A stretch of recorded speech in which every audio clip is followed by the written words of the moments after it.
இப்போ நேத்தி பருவம் தவறிய மழையில பார்த்தீங்கன்னா, ஒ ஃபுல்லா ஒரு கிட்டத்தட்ட நைட்டு ஃபுல்லா மழை. நேத்தி பகல்லேயும் மழை பெஞ்சுச்சு. அதில பார்த்தீங்கன்னா, தண்ணி ஒரு அடி நிக்க ஆரம்பிச்சுட்டு வயல் பூரா.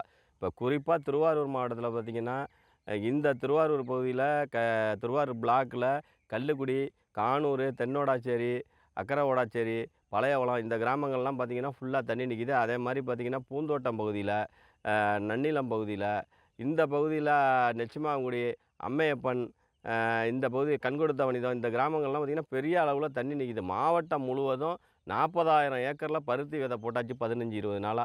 எல்லாமே தண்ணியில் நின்று அழுகி போயிடுச்சு.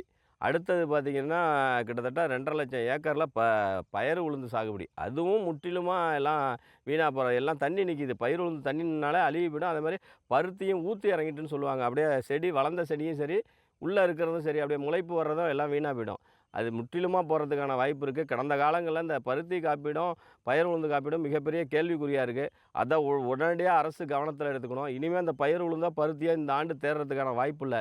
விவசாயியோட வாழ்வாதாரம் மிகப்பெரிய அளவில் பாதிச்சிடுச்சு. அதனால் போர்க்கால அடிப்படையில் மாநில அரசு நடவடிக்கை எடுத்து, இந்த காப்பீட்டு தொகையை வாங்கி கொடுக்கறதுக்கும், நிவாரணம் உடனடியாக கணக்கெடுத்து இந்த பாதிக்கப்பட்ட பருத்தி விவசாயிகளுக்கும், பயிர் விவசாயிகளுக்கும் நிவாரணம் கிடைக்கிறதுக்கு நடவடிக்கை எடுக்கணும்.